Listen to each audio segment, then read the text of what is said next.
Alors, bonjour, je me présente, Maude Pugliese. J'ai participé avec Héloïse à l'élaboration de la programmation des conférences midi du partenariat et j'ai le grand honneur de présenter nos conférencières en remplacement de Hélène Bello, la directrice du partenariat, donc qui malheureusement ne peut pas être avec nous aujourd'hui. Donc, juste avant de présenter la conférence en tant que telle, j'en profite pour dire un tout petit mot sur le partenariat de recherche en mouvance pour ceux et celles d'entre vous qui ne le connaissent pas. Donc, il s'agit d'une équipe de travail interdisciplinaire et intersectorielle également qui vient de fêter, en fait, l'an passé, ses 25 ans d'existence. Donc, l'équipe est dirigée par Hélène Bello, comme je l'ai mentionné. Les projets sont vraiment trisectoriels, donc associant des chercheurs, mais aussi des professionnels et des intervenants du secteur gouvernemental et communautaire, donc intéressés par la thématique de la famille. C'est l'occasion d'accueillir nos deux conférencières pour aujourd'hui, donc Christine et Isabelle Côté, qui vont nous présenter les résultats de leur recherche relations familiales et immigration, écouter pour mieux comprendre, qui cherchait à documenter l'expérience des enfants avec le parcours migratoire de leur famille. Donc, Christine Gervais, qui est du département des sciences infirmières, et Isabelle Côté, qui est du département de travail social, sont toutes les deux professeurs à l'Université du Québec en Outaouais, ainsi que chercheurs membres du Centre d'études et de recherche en intervention familiale. Alors, sans plus tarder, je leur cède la parole pour environ 40 minutes, à la suite desquelles on ouvrira bien sûr les micros pour que vous puissiez poser toutes vos questions. Bonjour tout le monde, merci au partenariat pour l'invitation. On est vraiment très contente d'être avec vous ce midi pour avoir la chance de vous présenter les résultats de ce projet-là qu'on a réalisé, Isabelle et moi. Alors, comme j'ai déjà été présentée, je vais passer par-dessus ma présentation. Dans le fond, je vais juste vous dire qu'aujourd'hui, on a divisé la présentation en différentes sections. Donc, on va commencer par vous présenter nos questionnements initiaux. Dans le fond, qu'est-ce qu'on s'est demandé à l'origine du projet? On va situer un petit peu ces questions-là en fonction de la littérature qui existe sur les représentations des enfants de la famille. Après ça, on va y aller un peu plus en détail sur l'étude qu'on a réalisée. Donc, on va vous présenter brièvement la méthodologie qu'on a utilisée, puis notre cadre théorique. Puis après ça, on va y aller avec les résultats plus détaillés. Puis à la fin, comme mentionné, on va avoir une période d'échange et de discussion sur les résultats. Donc, Christine et moi, on est habitués de faire des conférences ensemble, mais là, j'avoue que c'est la première fois qu'on le fait comme ça à 200 km de distance l'une de l'autre. Donc, c'est Christine là, qui a le contrôle du PowerPoint, alors on s'ajuste au fur et à mesure. Donc, les enfants sont au cœur des représentations sociales de la famille. Donc, quand on pense à la famille, évidemment, on pense aux enfants généralement, là, on pense aux enfants comme étant au centre des familles. Et peu d'études se sont concentrées, en fait, à comprendre comment les enfants eux-mêmes pensent la famille, comment ils la réfléchissent, comment ils l'aperçoivent, c'est quoi leur représentation pour désigner qui fait ou non partie de leur famille. Donc, les quelques études qui existent sur le sujet vont mettre de l'avant 4 aspects principaux, soit l'affectivité, la quotidienneté, les aspects biologiques et la dimension juridique pour quelques-uns d'entre eux. Donc, si on décortique ça, au niveau de l'affectivité, c'est surprenant de voir que, évidemment, l'amour, la prise en charge des adultes envers leurs enfants ressort comme des éléments importants. Les enfants ont aussi beaucoup parlé du soutien que les membres d'une famille se donnent les uns envers les autres. Non seulement la prise en charge des parents vers les enfants, mais également comment les enfants entre eux peuvent se soutenir. Et ils vont mettre de l'avant aussi l'importance du respect dans les relations familiales. Donc, quand on est une famille, on se respecte les uns les autres. Au niveau de la quotidienneté, ça ressort comme étant un élément qui est particulièrement important, surtout pour les plus jeunes enfants, bien que l'ensemble des enfants, généralement, dans les études, vont ressortir l'élément de la quotidienneté, de la cohabitation, en fait, comme étant l'élément central de leur définition de ce qu'est une famille. C'est pour ça que certains enfants, par exemple, dans d'autres projets que je conduis ou même dans des projets qui ont été conduits par d'autres chercheurs, vont mettre dans leur famille des animaux domestiques, par exemple, comme étant des membres de leur famille. Les chats, les chiens vont faire partie de leur famille et ils vont mettre de l'avant ces animaux-là, par exemple, davantage qu'un parent biologique qui est peu ou pas présent dans leur vie. Donc, les personnes qui habitent sous le même toit, là, c'est vraiment l'élément central de la définition de la famille et le vivre ensemble, c'est-à-dire la mise en place de rituels, routines, si on veut, qu'une famille développe ensemble, des signifiants en fait de la famille. Pour certains enfants, mais surtout les enfants plus vieux, on peut mettre de l'avant des éléments biologiques, donc le fait de partager le même sang, par exemple, ou encore de partager une généalogie commune. Mais ça, c'est principalement vrai des enfants qui sont plus âgés dans des contextes familiaux normatifs.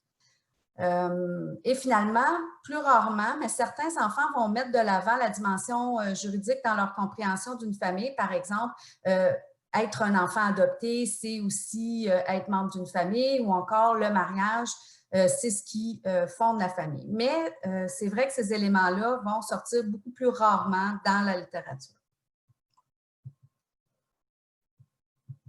Donc, l'élément suivant. Il est bien aussi documenté que les structures et les normes familiales vont varier selon les cultures et les sociétés. Notamment, par exemple, les enfants euro-américains vont davantage centrer leur compréhension de leur famille sur la structure familiale immédiate, alors que les enfants qui sont d'une communauté extérieure ou communauté euro-américaine vont mettre de l'avant davantage leur famille élargie, également comme étant aussi importante que leur famille immédiate.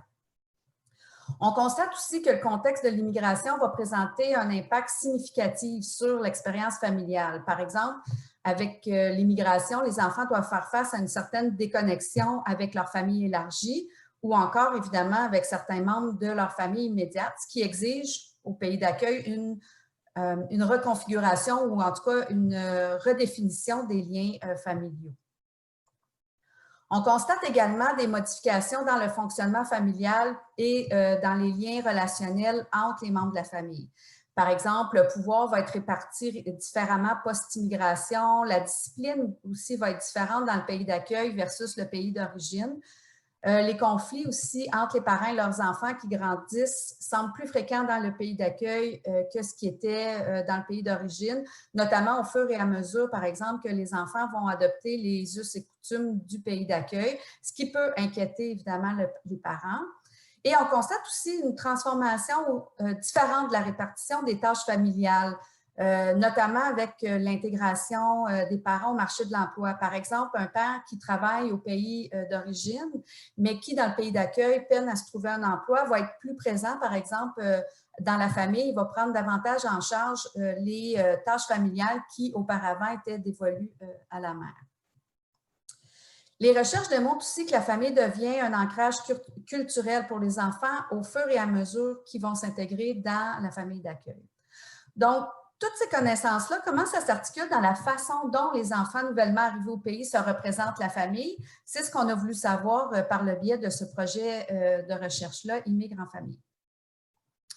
Donc, l'objectif de recherche du projet, c'était d'examiner les représentations d'enfants immigrants et réfugiés quant à la famille.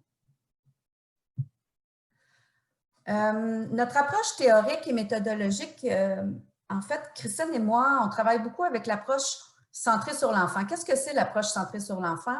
C'est une approche qui considère l'enfant comme étant partie prenante ou comme devant être, en fait, partie prenante de la construction des savoirs qui le concernent. En fait, depuis la ratification de la Convention relative aux droits de l'enfant des Nations unies en 89, la participation de l'enfant dans les processus décisionnels qui le concernent, ainsi que sa capacité à exprimer son point de vue sur le sens de sa propre expérience, sont de plus en plus reconnus à l'échelle internationale et le domaine de la recherche ne fait pas exception à ça. Conséquemment, plusieurs chercheuses et chercheurs en sciences sociales ou en sciences de l'éducation, qui sont principalement les deux champs qui ont investi en fait cette approche-là, vont définir l'enfant comme un sujet à part entière, comme un acteur social doté d'agentivité, capable d'autodétermination. Dans cette optique-là, la connaissance quant au sujet qui touche les enfants est produite avec eux plutôt que sur eux. On place donc la parole des enfants et l'interprétation que l'enfant fait de son monde au cœur de l'analyse, en fait. Et ça, c'est vraiment important pour nous, c'est de voir comment l'enfant est un acteur réflexif qui est capable de participer à la construction des connaissances qui le concernent. Donc, plutôt que de voir un enfant comme un objet de recherche sur lequel on va s'intéresser, si on veut, à son monde, on va observer et on va interpréter le monde à partir de là, le monde enfantin à partir de là, on va plutôt mettre comment l'enfant interprète lui-même son propre monde, c'est quoi les connaissances qu'on peut générer de sa propre vision du monde, et on va considérer aussi la parole de l'enfant comme étant signifiante et non pas comme étant lacunaire à cause de son développement cognitif, par exemple. Donc, pour nous, pour Christine et moi, dans le cadre de ce projet-là, l'enfant va constituer une source crédible et pertinente d'informations sur ce qu'est l'immigration et la transformation des liens familiaux qui vont en découler. Du moment, évidemment, que le projet de recherche utilise un processus qui va valoriser l'approche de l'enfant. Donc, on a mis en place, nous, une méthodologie de recherche qui nous permet justement de tirer parti de l'enfant, de ses connaissances sur son monde, puis de pouvoir, en fait, utiliser son point de vue de façon maximale. Donc, tout d'abord, ce qu'on a fait, c'est qu'on a utilisé une adaptation de l'écomap qu'on voit ici sur la PowerPoint. Ça permet à l'enfant, en fait, de situer les gens qui font partie de sa vie selon un rapport de proximité. Donc, si on regarde l'enfant situé au cœur, c'est écrit « moi » au milieu, et ensuite, il y a 3 cercles qui vont irradier autour de lui, et ces cercles-là vont être divisés, en fait, la carte est divisée en 3 cadrans qui sont ma famille d'un côté, les autres personnes et mes amis. Donc, la consigne de départ va être de demander à l'enfant de nous dire qui fait partie de sa vie et de les situer sur un rapport de proximité. Donc, par rapport à mes amis, le premier cercle qui va être autour de toi, on va placer les gens que tu aimes beaucoup. Le deuxième cercle, on va placer les gens que tu aimes. Et le troisième cercle, à l'extérieur, on va placer les gens que tu aimes un peu. Donc, ici, ce que ça nous permet de voir, c'est comment les enfants vont définir eux-mêmes qui font partie de leur vie dans ces 3 sphères-là et comment ils vont les situer sur un rapport de proximité. Et ça, ce que ça nous permet de faire par la suite, c'est de construire par après, avec une entrevue semi-structurée, le discours de l'enfant. Donc, on va lui poser des questions. Pourquoi tu as placé telle personne dans « j'aime un peu » et telle autre personne dans « j'aime beaucoup », c'est quoi la différence entre un ami, par exemple, et quelqu'un dans ta famille, etc. Donc, l'entrevue semi-structurée, par la suite, nous a permis aussi de construire autour de l'expérience migratoire et des représentations de la famille, puisque l'enfant était appelé à construire 2 écomaps, c'est-à-dire la première lorsqu'il était au pays d'accueil, et ensuite, la seconde, lorsqu'il était, la première au pays d'origine et la seconde au pays d'accueil, pour pouvoir voir les changements qui avaient pu s'opérer, par exemple, entre les liens familiaux au pays d'origine et rendus au pays d'accueil. Et également, on a fait passer un questionnaire sociodémographique pour les parents. Donc, notre échantillon est composé de 43 enfants âgés de 6 et 14 ans, une moyenne d'âge de 9 ans, qui proviennent de 27 familles différentes. Donc, 56% sont des filles qui grandissent, les enfants grandissent la plupart dans des familles nombreuses, à savoir que 70% d'entre eux grandissent dans des familles de 3 enfants ou plus. 63% des enfants vivent avec leurs 2 parents et 37% vivent dans une famille recomposée, 11% dans une famille monoparentale. 79 ont immigré dans les derniers 3 ans et les enfants proviennent de différents pays situés soit en Afrique, majoritairement en Europe, au Moyen-Orient, en Amérique centrale. Donc, les résultats sont concentrés autour du discours des enfants, de la représentation de la famille qui, comment je pourrais dire, qui fait émerger 3 thèmes qui vont structurer les représentations de la famille et des enfants. Donc, ces 3 thèmes-là sont en fait les fonctions de la famille, les règles familiales et l'affectivité liée à la famille. Merci Isabelle. Donc, je vais enchaîner avec les résultats. Le premier résultat au niveau des fonctions de la famille. Donc, la première chose qui émerge dans le discours des enfants, quand ils parlent de leur famille, ils vont parler de majoritairement ce que leur apporte leur famille ou ce que permet leur famille autour d'eux. Puis, il y a 3 différentes choses qui émergent de leur narratif. Donc, le fait que la famille, ça leur procure une sécurité, leur famille leur apporte un soutien, puis la famille fournit aussi un encadrement. Donc, on va les regarder un peu plus en détail, chacune de ces dimensions-là. Donc, le premier élément qui ressort, c'est vraiment l'aspect de sécurité. Donc, la famille, pour les enfants, c'est un endroit où on se sent en sécurité, majoritairement en raison de la disponibilité des membres de leur famille immédiate. Donc, dans leur discours, il y a beaucoup de références au fait que les membres de leur famille sont là, ils sont disponibles, ils sont toujours présents autour d'eux, puis ils les soutiennent, que ce soit matériellement ou que ce soit émotivement. Donc, Naïma qui dit, ben, une famille, c'est des personnes qui sont tout le temps... Oh, excusez. Faut que je vous déplace, je ne vois plus mes verbatim. C'est des personnes qui sont tout le temps là pour moi quand j'ai des problèmes, ils sont là. Rebecca, elle va dire, une famille, c'est des personnes que j'aime beaucoup et qui sont toujours avec moi, qui m'aident toujours, puis qui m'encouragent. Il y a une autre dimension qui va ressortir aussi en termes plus de sécurité vraiment physique chez les enfants réfugiés. Donc, on peut imaginer qu'il y a un parcours plus traumatique où ils ont rencontré des conditions difficiles dans leur pays d'origine ou pendant le voyage migratoire. Puis, pour ces enfants-là, ben, ils vont souligner le fait que c'est grâce à leurs parents, donc à leur famille, qu'ils ont pu quitter un endroit dangereux pour venir s'installer au Canada où ils se sentent en sécurité. Donc, il y a Jeanne qui va dire, ben, parce que c'est ta mère qui t'a sauvé au Congo, c'est ta mère qui a prié pour t'avoir, puis c'est ta mère qui t'a aidé toute ta vie et c'est elle qui t'a fait grandir.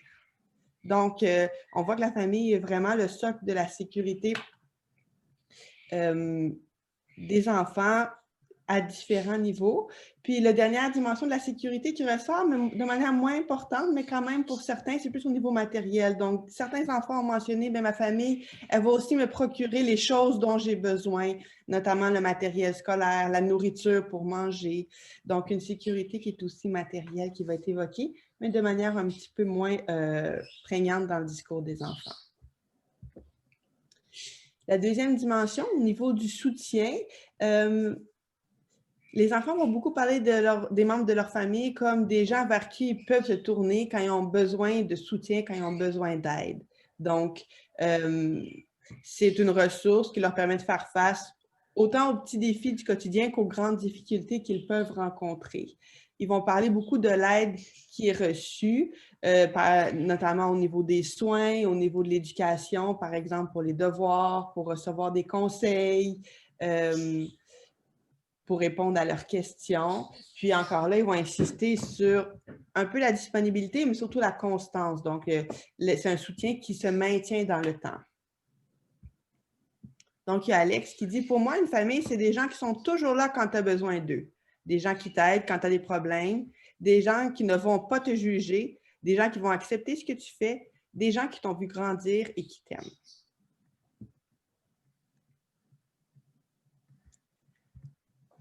William dit, et il reste toujours avec toi, puis quand tu as besoin d'aide, il t'aide. Puis finalement, on a Jérémy qui va dire, une famille, c'est une famille que tu as des frères, des sœurs, ton père, ta mère. C'est une famille qui t'aime beaucoup et elle fait toutes les choses pour toi, mais surtout, il t'aime beaucoup.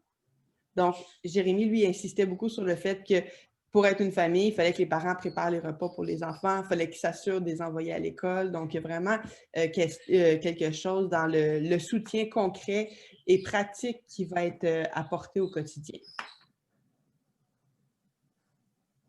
Puis finalement, l'autre dimension, c'est au niveau de l'encadrement. Donc, les enfants vont mentionner aussi que la famille, c'est un endroit où apprendre, où grandir, puis pour être en mesure de réaliser ça, ça prend un certain cadre, un certain encadrement qui va être fourni par majoritairement les parents, mais qui va être accepté par l'ensemble des membres de la famille.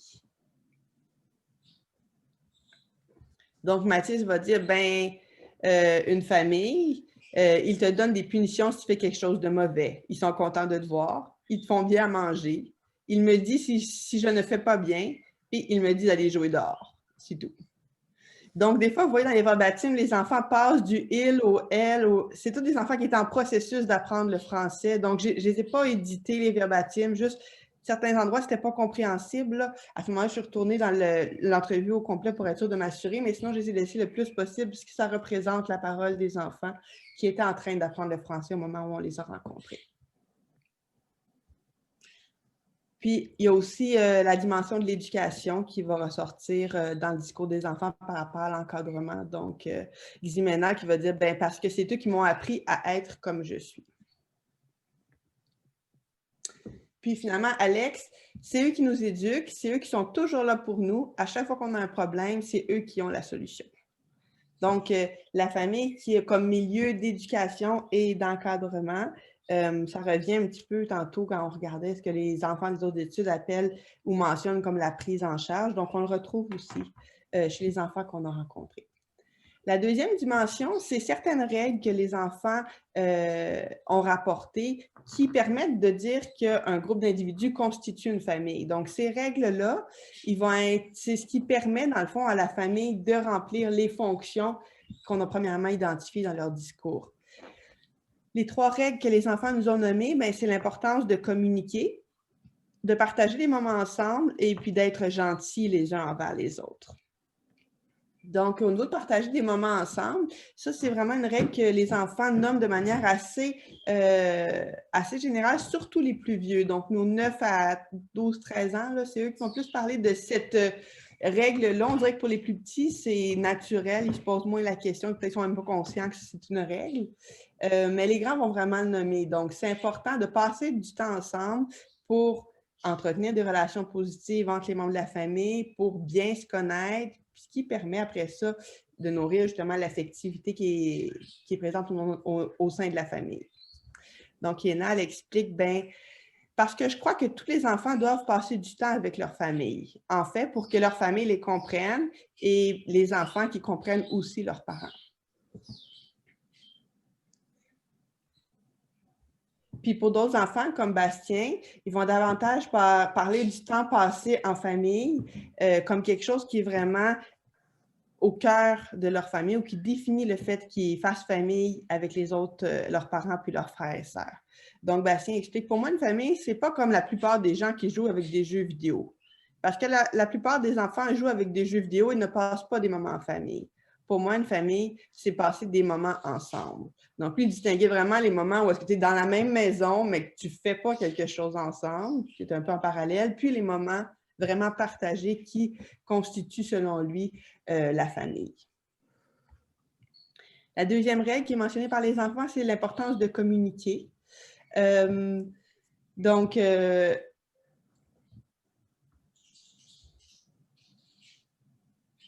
Par exemple, les plus vieux vont davantage l'articuler comme la nécessité de s'expliquer avec leurs parents. Quand il y a des conflits, quand il y a des incompréhensions, on ne boude pas, on maintient la communication ouverte. Donc, c'est une règle qui a été établie, qui permet à la famille de fonctionner.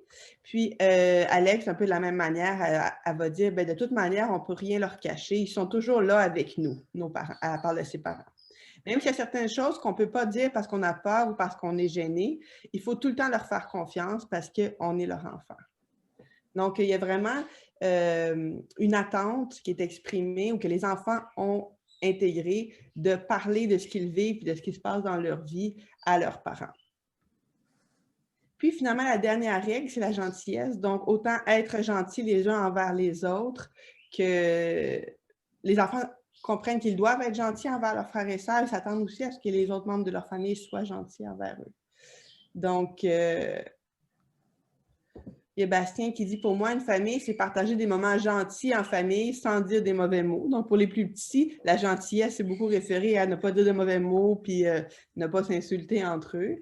Puis, c'est beaucoup les plus petits qui vont parler de la gentillesse aussi, là. C'est moins présent dans le discours des plus vieux.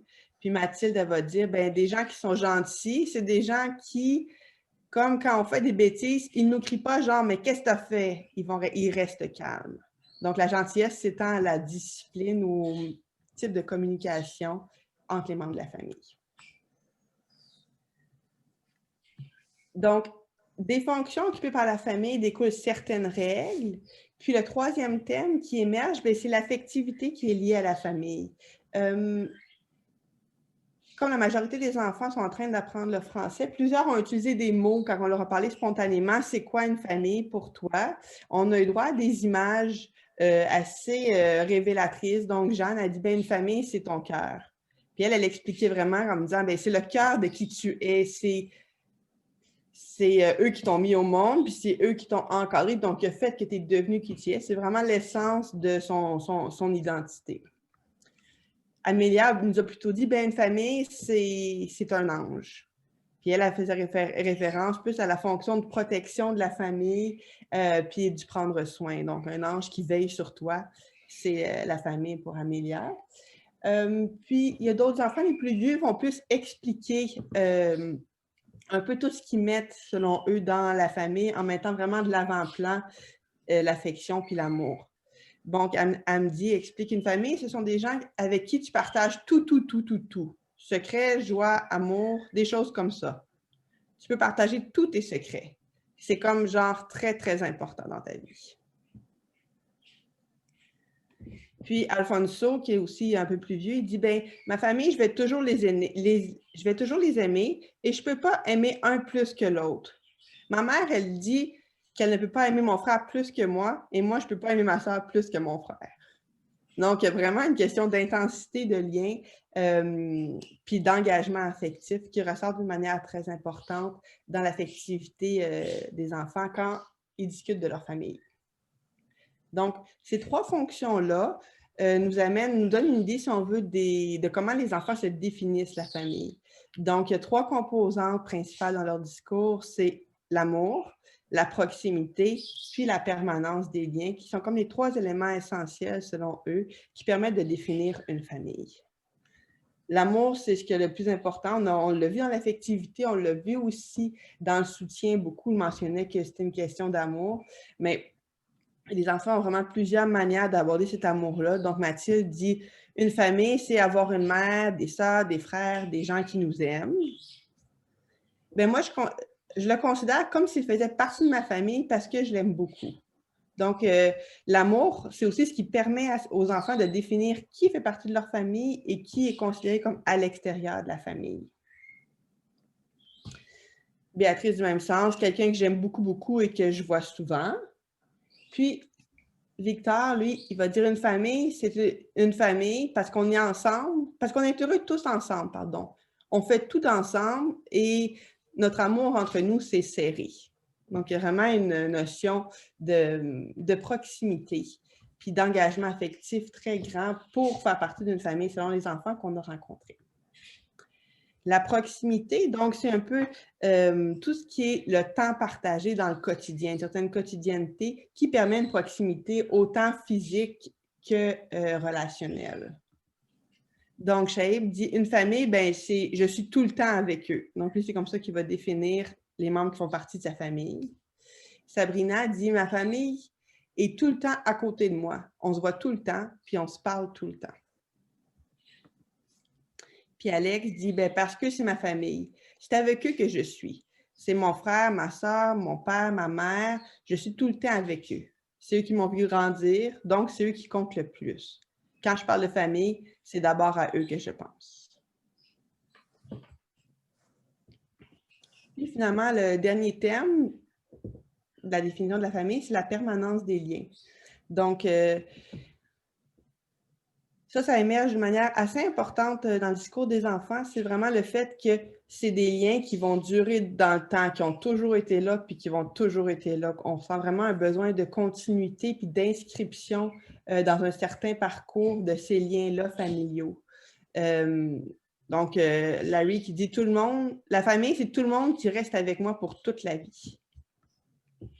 Yéna va dire, c'est des gens qui doivent rester, je crois, le plus proches. Parce que les amis, en fait, je crois qu'on peut les perdre toujours. Mais notre famille, elle, ça va rester toujours notre famille.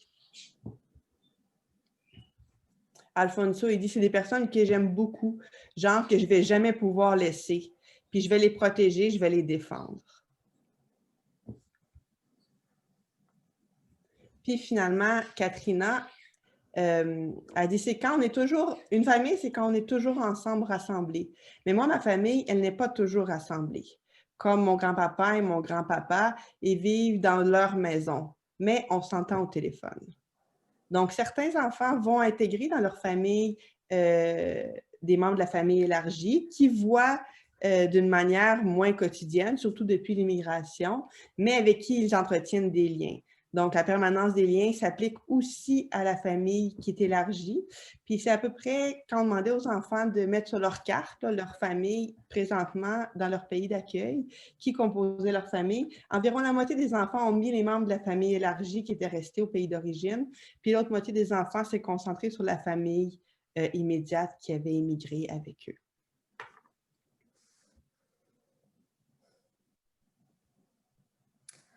Donc, c'est sans surprise, en fait, que les enfants qu'on a rencontrés, comme d'autres enfants avant eux dans d'autres projets dont j'ai parlé au début, mettent la dimension affective au cœur, en fait, des représentations qu'ils ont de la famille. Donc, être aimé, être ensemble, être aidé, soutenu, représentent des éléments prégnants et très importants dans leur définition du faire famille. En fait, ce qu'on s'aperçoit, c'est que la compréhension des liens familiaux des enfants va découler de l'intimité, de la proximité et de l'engagement qu'ils perçoivent.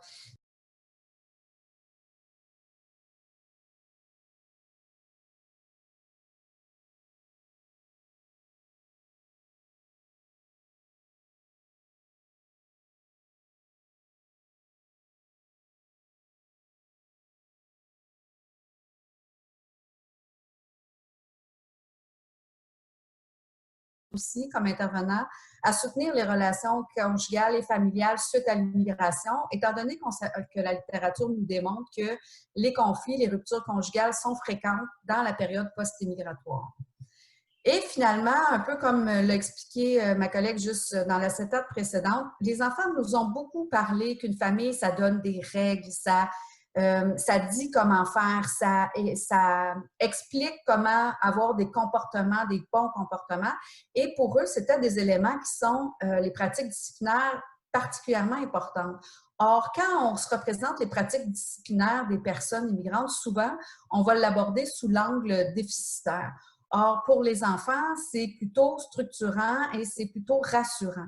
Donc ici, l'important, c'est de pouvoir travailler avec les parents à adapter évidemment leurs pratiques parentales au contexte québécois, tout en valorisant quand même les pratiques parentales structurantes comme ayant un effet positif sur leurs enfants.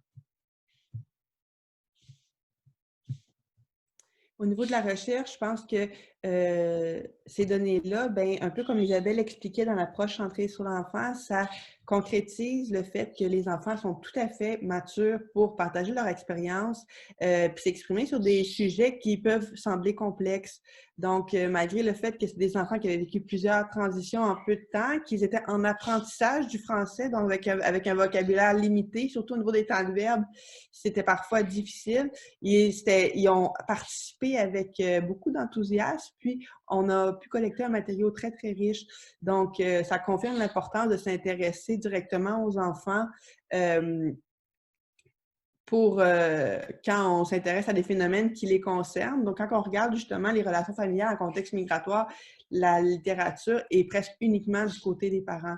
Donc, on a quand même beaucoup d'études qui vont explorer comment les pères, les mères, majoritairement les mères, vivent les changements dans leurs relations en termes de proximité, en termes de relations de pouvoir, de discipline, comment elles entretiennent ou non des liens avec la famille d'origine. Mais c'est important d'aller voir le point de vue des enfants aussi sur des thèmes comme celui-là. Je pense que ce qui va rester, en tout cas moi, avec une des interrogations avec laquelle je reste, c'est l'articulation entre l'influence des facteurs culturels et des facteurs migratoires sur les représentations des enfants qui sont liés à la famille. Donc, on avait un échantillon qui était culturellement très, très diversifié. Donc, les enfants provenaient de différents endroits dans le monde et les parents souvent de d'autres endroits. Donc, la majorité des familles ont transité par d'autres pays où ils ont eu leurs enfants avant d'arriver au Canada. Donc, on ne peut pas composer de groupes culturels dans l'échantillon qu'on a. Alors, c'est quelque chose qui serait à explorer, je pense, de voir à quel point est-ce que certains bagages culturels, certains groupes ethniques partagent des représentations de la famille. Puis, c'est quoi l'influence vraiment de la transition migratoire, donc d'avoir vécu des ruptures et de s'adapter à un nouvel environnement? Comment est-ce que cette expérience familiale-là charpente la compréhension que les enfants peuvent avoir du concept de famille? Puis finalement, c'est ça. Examiner les représentations que les enfants ont des règles familiales, puis de leur fonction dans leur adaptation suite à l'immigration. Ça nous apparaît une avenue qui est prometteuse aussi. Donc, pour conclure un petit peu sur l'approche centrée sur l'enfant qu'Isabelle et moi, on utilise beaucoup, je vais vous montrer un petit vidéo qu'on a fait pour partager les résultats du projet aux familles participantes. Donc, on a pris, c'est un des thèmes, c'est pas le thème sur la famille, c'est sur l'importance pour les enfants du rôle de leur père auprès d'eux au cours de l'immigration. Puis, on l'a partagé, on a envoyé cette capsule-là à tous les enfants et à leurs parents qui avaient participé, ainsi qu'à différents intervenants. Donc, ça va vous donner, ça illustre, bon, excusez, ça illustre à la fois le rôle, l'importance des parents, puis aussi comment on peut retourner des résultats aux enfants. Pourquoi il ne veut pas?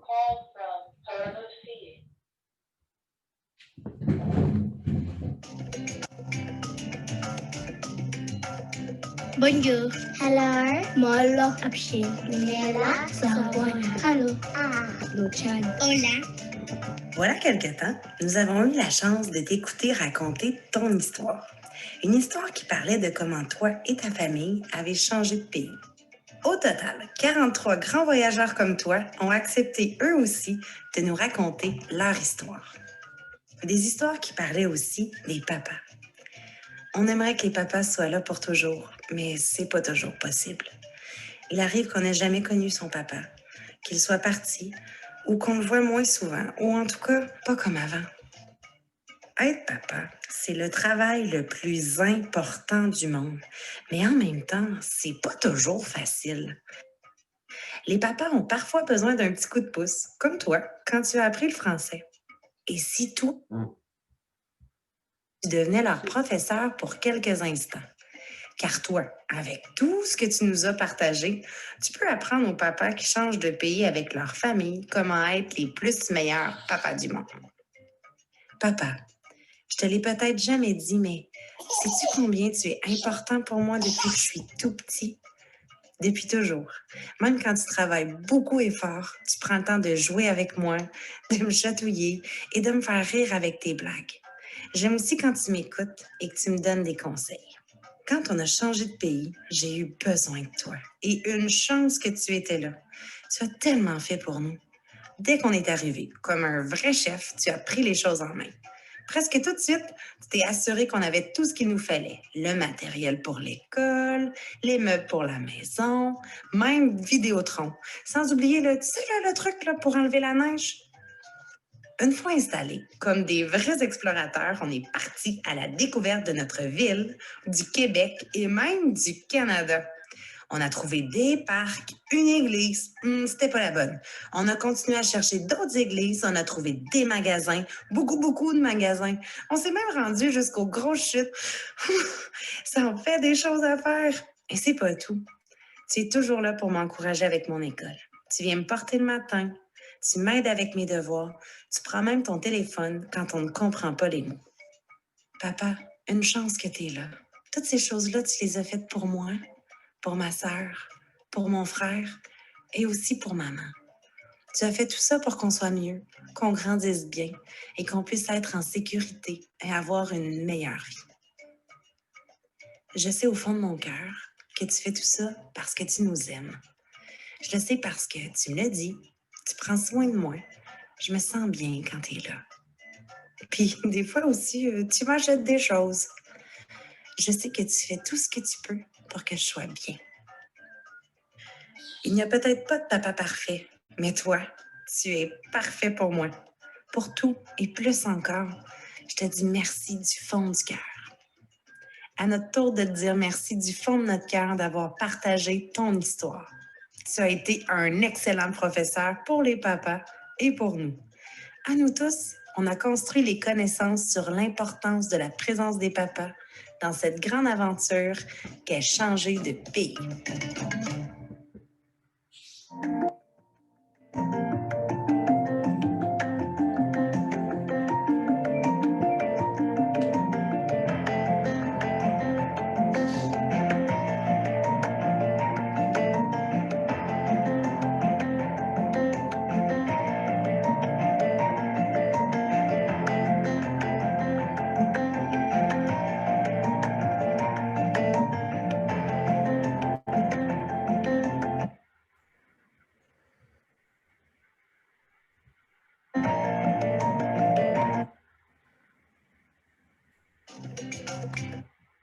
Voilà.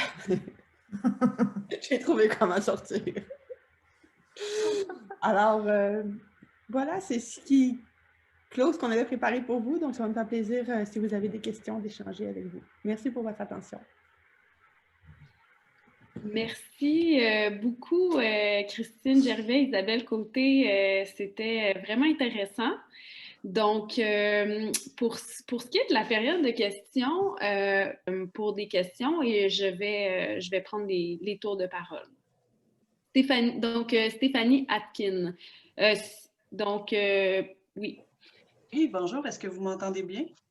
Oui. Oui, merci beaucoup pour cette super conférence. En fait, c'était très, très riche. Moi, présentement, je fais un doctorat en sociologie de la jeunesse à l'INRS. Je m'intéresse aussi aux liens, en fait, aux liens sociaux, aux liens de la famille et comment, en fait, le réseau personnel se restructure dans le passage à l'âge adulte, mais aussi quand on est un jeune immigrant. Donc, jeune, pour moi, ce n'est plus enfant, mais c'est vraiment le passage à l'âge adulte. Donc, de 18 à 30 ans, je couvre toutes les sphères de la vie, dont la famille. Puis, en fait, vous avez dit qu'il y avait un bon pourcentage d'enfants qui incluaient la famille élargie dans leur réseau personnel de proximité, même s'il y avait une distance. Puis, vous avez aussi dit, en fait, que vous avez rencontré des enfants qui étaient établis au Québec depuis 0 à 3 ans. Puis, je me demandais, en fait, si le temps passé au Québec, loin de la famille élargie, faisait en sorte que les membres de la famille qui sont dans le pays d'origine, si la force du lien s'effritait un peu avec le temps. Donc, est-ce que c'est plutôt les enfants qui sont ici depuis peu de temps, qui incluent la famille élargie dans le réseau de proximité, ou il n'y a pas vraiment de changement entre 0 et 3 ans? Je ne sais pas si je suis claire. Oui, tout à fait, oui. Votre question est très précise. Je vais commencer, Isa, puis tu rajouteras si tu as des idées. Et je vous dirais que ce qui est un peu complexe à départager, c'est l'influence développementale, parce que les enfants qu'on a rencontrés avaient entre 6 et 14 ans et avaient immigré depuis, entre les plus récents, c'était 4 mois à presque 4 ans. Donc, c'est quoi l'influence qui est de l'âge de l'enfant? Donc, c'est sûr que les enfants plus vieux mentionnent davantage de personnes dans leur réseau familial de proximité et davantage de membres de leur famille dans leur pays d'origine. On peut faire l'hypothèse que c'est plus facile pour eux d'entretenir des liens via les télécommunications, par exemple, FaceTime ou XY, WhatsApp, que nos petits de 6 ans. Donc, c'est difficile de départager l'effet, si on veut, du temps qui s'est écoulé depuis l'immigration, de l'âge de l'enfant, qui fait qu'ils articulent différemment leur représentation de la famille. Par rapport au temps depuis l'immigration, je ne pourrais pas vous dire qu'il y a un effet clair. Il faudrait que je regarde vraiment méthodiquement, mais ce n'est pas une impression qui se dégage de dire que ceux qui sont arrivés depuis moins de temps mentionnent davantage de personnes. Surtout, tous nos réfugiés ont transité par d'autres pays avant d'arriver. Donc, même s'ils viennent d'arriver au Québec, ça fait un certain temps qu'ils ont quitté leur milieu d'origine, si on veut, vraiment leur communauté ou leur environnement familial. Donc, peut-être que ça explique pourquoi on ne voit pas tant cet effet-là. À l'inverse aussi, Christine, ce qu'on constate dans un autre comment je pourrais dire, papier qu'on est en train de publier, Christine et moi, sur l'adaptation, en fait, entre les enfants immigrants et les enfants réfugiés, on s'est aperçu que les enfants immigrants vont moins bien aux mesures standards d'adaptation psychosociale que les enfants réfugiés, ce qui est un peu contradictoire ou contre-intuitif, en fait, puis c'est dans leur discours qu'on se permet de voir un peu comment ils se représentent ici. Et parmi les enfants immigrants, il y en a beaucoup qui vont parler parmi les pertes ici du pays d'origine où grand-maman n'était pas loin. Tu sais, il y avait ça aussi où on parlait d'une proximité, par exemple, aux grands-parents qui est considérée ici comme une perte puisque les grands-parents, évidemment, sont moins présents. Donc, peut-être que dans les représentations, d'inclure la famille élargie, vient aussi l'idée de s'en ennuyer ou de contraster avec l'idée qu'au départ, les grands-parents étaient très présents, les oncles et tantes. Il y a des enfants notamment là, qui vont nous parler de cet événement, de tous ces éléments-là, les tantes, les oncles, les conjointes mariés de ces tantes et oncles-là, un peu en contraste avec ici où ils ne sont pas présents. Donc, merci beaucoup, c'est très intéressant, merci. Merci. Donc, prochaine question, Laurence Charton. Oui, bonjour, merci pour cette présentation et bravo aussi pour votre vidéo, votre capsule, vraiment très chouette, je trouve. J'aurais aimé savoir si vous avez pu hiérarchiser en fait les membres qui composent la famille. Parce que là, dans votre présentation, vous avez parlé de la famille, mais est-ce qu'on voit des importances accordées à des membres, je pense à la mère, mais je pense peut-être aux frères, à la sœur, etc. Donc, c'était ma première question. La deuxième question, est-ce que les enfants parlent de leur communauté dans le pays d'accueil? Par exemple, on sait que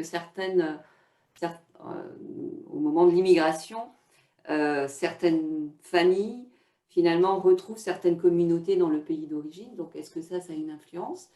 Et puis, finalement, ma dernière question, est-ce que le fait de parler de membres ou non de la famille est aussi lié, et je pense que oui, mais à la fréquence des contacts, mais par exemple avec les médias sociaux, avec Skype, etc. Est-ce que vous avez pu voir l'influence justement de ces nouvelles formes de communication sur le fait d'entretenir des liens plus ou moins étroits? Merci.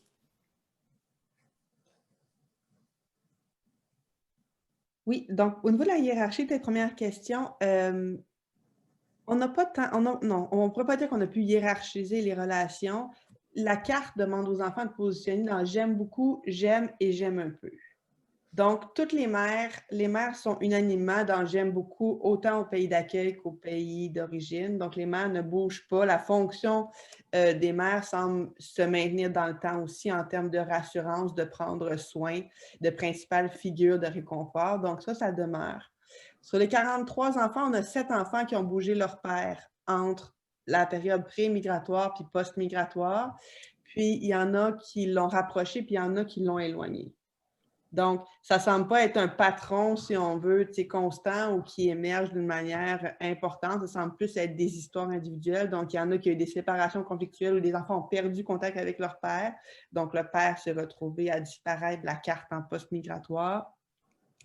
Il y en a qui ont émigré avec leur mère, mais sans leur père, puis ont un nouveau papa dans leur vie. Donc là, ils l'ont mis dans « j'aime beaucoup », alors que dans leur pays, ils l'avaient mis dans, par exemple, « j'aime » ou j'aime un peu, mais ce n'est pas le même homme. Donc là, c'est difficile de... Ça ne veut pas dire que lui a changé ses comportements. Dans le fond, c'est une nouvelle figure paternelle qui est arrivée dans la vie de l'enfant. Puis, il y a quelques enfants qui ont déplacé des frères et sœurs aussi. Donc, il y a des frères et sœurs qui vont devenir plus proches, mais encore là, les frères et sœurs, c'est dans les deux sens. Il y en a qui deviennent plus proches après l'immigration comme étant le principal ami avec qui on partage ce qui se passe. Puis, beaucoup des petites filles, là, c'est ma sœur, elle me comprend, c'est la seule qui vit les mêmes choses que moi. Donc, on va beaucoup voir ça entre les sœurs. Puis, à l'inverse, des enfants qui ont des frères ou des sœurs plus vieux, donc des adolescents, 15-17 ans, ils vont dire qu'ils s'éloignent d'eux après l'immigration. Mais là, est-ce que c'est développemental? Est-ce que c'est lié à la vitesse d'acculturation? Est-ce que là, on n'a pas ces réponses-là? On n'est pas allé assez en profondeur sur ce thème-là pour pouvoir répondre. C'est des pistes, des éléments de réflexion qu'on a, mais ça reste vraiment encore à documenter, je pense. Puis effectivement, en présence en famille, je veux dire en présence au pays, les enfants immigrants, en fait, Laurence, vont surtout parler de la diaspora. C'est moins le cas des enfants réfugiés. qui semblent avoir davantage de contact, en fait, avec les organismes sociaux qui viennent en aide aux personnes réfugiées, alors que les enfants immigrants économiques, donc qui doivent être en mesure, dont les parents doivent être en mesure, en fait, de pouvoir compter sur eux-mêmes, en fait, une fois qu'ils s'établissent ici, eux vont plutôt parler de la diaspora comme étant des personnes qui vont avoir soutenu, aidé à l'installation, mais en même temps, la façon dont ils vont en parler, c'est davantage comme du soutien matériel ou peut-être social. Bon, on a pu fêter ça avec des personnes, mais c'est moins, comment je pourrais dire, la présence de ces personnes-là semble moins importante que la présence des intervenants dans la vie des enfants réfugiés. Eux, ils vont nous parler beaucoup de telle personne à tel organisme qui a été très soutenant, très aidant, qui aide aux devoirs, qui aide à peu près à plein de sphères de la vie de l'enfant. Contrairement à la diaspora qui va avoir aidé à l'établissement, par exemple, ou en tout cas au point de vue des enfants, probablement parce que la diaspora soutient surtout les parents. Puis la dernière question, Christine, je ne sais pas si tu veux... Je ne l'ai pas noté, c'est ça, j'allais dire, c'était quoi la dernière question? Je l'ai oublié. Les rôles des médias sociaux, justement, dans le maintien des liens. Les grands-parents. Les enfants en parlent avec leurs grands-parents, leurs cousines, puis certains tantes, ils vont mentionner justement, on se parle par FaceTime, mais pas dans les médias sociaux, c'est vraiment FaceTime. S'ils parlent au téléphone, mais vidéo, là. Mais c'est à peu près, avec les amis, ça ne s'est pas maintenu du tout. Donc, ça, ils vont dire, non, mes amis, c'est trop compliqué. Puis c'est particulièrement les enfants immigrants qui vont le mentionner.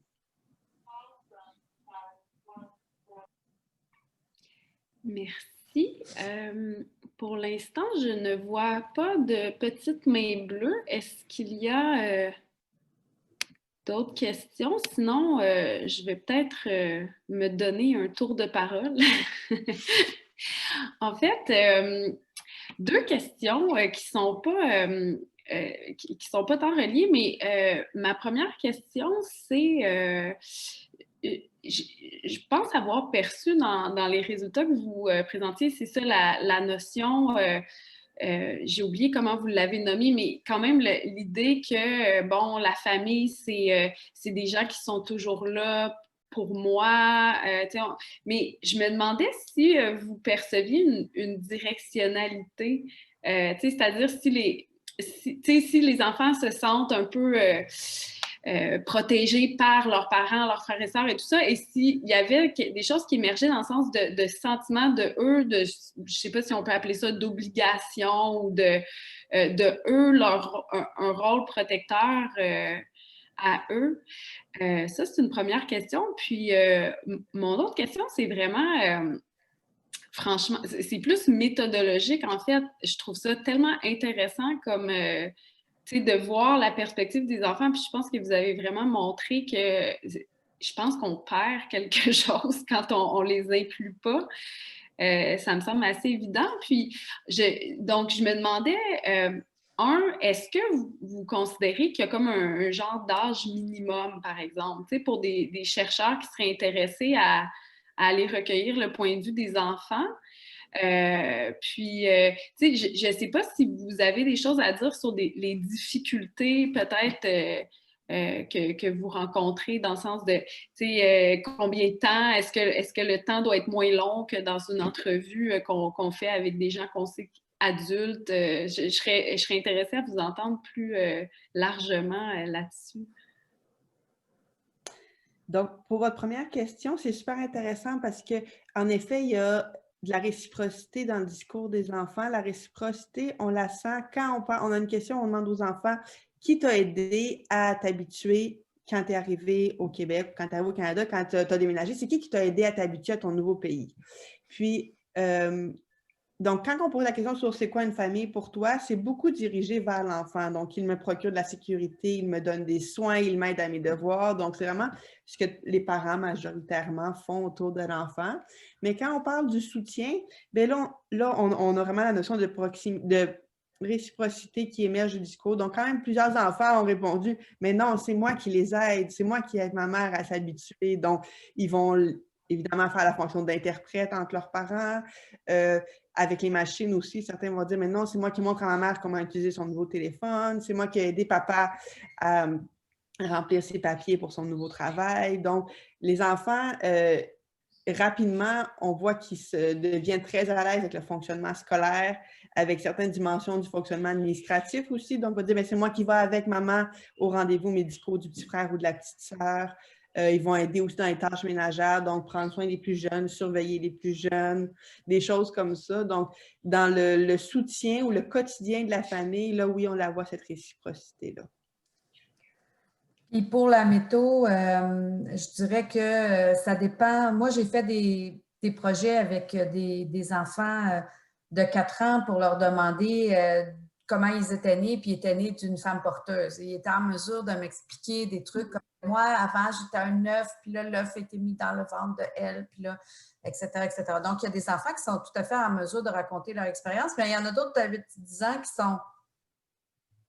C'est leur réponse.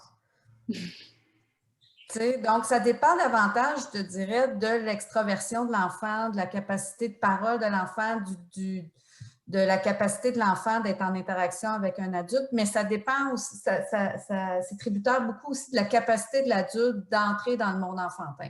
Donc, dans le cadre de nos projets, que ce soit celui-là ou d'autres dont je parle sur la diversité familiale, ou un autre que Christine et moi, dans lequel on a rencontré 190 enfants pour parler de la pandémie, en fait, de l'expérience du confinement, du déconfinement, puis là, on est en train actuellement de les rencontrer. Sur 3 temps de mesure, on pense en avoir à peu près 150 qui vont rester jusqu'à la fin, là, avec l'attrition plus ou moins. Je dirais que c'est la façon dont on va adapter nos méthodes de recherche, dont on va adapter nos procédures de collecte de données, puis la façon dont on va être capable de rentrer nous-mêmes dans l'univers enfantin. Comment tu veux qu'on s'installe? On s'installe par terre? Est-ce que tu as vu ma poupée? Est-ce que tu as vu... La capacité pour l'adulte d'être, comment je pourrais dire, d'être à l'aise avec les enfants. Et ce n'est pas tous les adultes qui le sont. Donc ça, c'est déjà un élément important. Qui fait une différence, mais l'âge, là, à partir de 4 ans, on arrive à avoir des informations vraiment intéressantes. Et on a une catégorie d'enfants qui sont particulièrement, en tout cas, tu sais, nous, on fait souvent la blague dans nos équipes de recherche de la petite fille de 8 ans. Là. Je veux dire, il y a une catégorie d'âge et un groupe, là, les filles entre 8 et 10 ans, souvent, elles aiment beaucoup parler, puis, tu sais, elles sont très généreuses, en fait, de leur compréhension du monde. Donc, on ne pourrait pas facilement dire qu'il y a un âge plus spécifique qu'un autre pour ça. C'est vraiment la capacité de l'adulte de rentrer, d'être capable de poser la question de différentes façons, d'interagir avec l'enfant, puis d'être à l'aise avec le monde enfantin. Je ne sais pas si tu veux ajouter d'autres choses, Christine. Il y a quand même la contrainte du temps, tu sais, donc on peut pas penser qu'un enfant va rester attentif 45 minutes à nos questions. S'il n'y a pas une activité qui le met en action, qui amène un autre type d'interaction, donc assis face à face, on atteint quand même assez rapidement notre limite. Donc, pour ce projet-là, entre autres, plusieurs enfants qui commençaient à gigoter, à fatiguer, à assis. Mais on proposait, OK, on fait un jeu, on fait une pause, puis là, on joue à un jeu, une petite chorégraphie, jumping jack, montre-moi ton jouet, donc une petite pause, après ça, on reprend quand l'enfant est prêt. Mais c'est sûr qu'en termes de temps d'attention, il faut être vraiment super centré sur les informations les plus importantes à aller collecter parce qu'il y en a quand même plusieurs qui, après un certain temps, on valide l'assentiment à plusieurs moments. Est-ce que ça va bien, merci, est-ce que tu as envie de continuer? Non, j'ai fini. Ah, bon, c'était ça. Merci beaucoup. Nos meilleures questions ne sont pas encore posées. Il faut évaluer ça aussi, effectivement, au niveau temporel. Puis après l'école, c'est pas tout le temps. Tu sais, il y a ça aussi, là, quand c'est le meilleur temps dans la journée versus ce qu'ils ont fait dans la journée préalablement. Quand on a, comme Christine, des fois 3, 4, 5 enfants d'une même famille, le dernier, c'est bon. Tu sais, on commence à être préoccupé, rendu au 3e pour le dernier. Le dernier, on se dit, il va être trop tard. Bon, bref, il y a ces éléments-là aussi qui sont importants. Mais si je peux me permettre, Maude, de faire peut-être une plug, Christine et moi, là, si ça vous intéresse, la méthodologie de recherche sur l'enfant avec mon collègue de l'Université Laval, Kevin Lavoie, puis une collègue qui travaille dans nos projets, Christine Gervais et moi, à l'UQO, René-Pierre Trottier-Cyr. On publie là, à la fin de la session en novembre un livre de méthodologie centrée sur l'enfant dans lequel la plupart, il y a 17 à peu près projets de recherche, dont celui-là qui sont détaillés, mais en termes méthodologiques et non pas en termes de résultats de recherche. En termes de difficultés, par exemple, pour des enfants immigrants, toute la question de l'enjeu de la langue dont Christine a parlé tout à l'heure, c'est très bien détaillé. Le besoin des parents de discuter avec nous, par exemple. Puis si on prend beaucoup de temps avec le parent, on perd l'attention de l'enfant pendant ce temps-là. Bref, 17 situations différentes de méthodes de recherche, de recherche, en fait, qui ont exigé une adaptation des pratiques de recherche qui peuvent être intéressantes pour quiconque s'intéresse à ça. Oui, super intéressant, merci.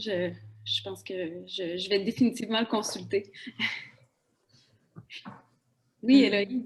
Oui, ben c'est ça, je vais m'octroyer aussi un tour de parole. J'en en profiter pour faire une petite plug. En fait, le projet de recherche qu'Isabelle mentionnait sur l'expérience des enfants de la COVID et des familles va faire l'objet d'une conférence midi aussi le 11 février prochain.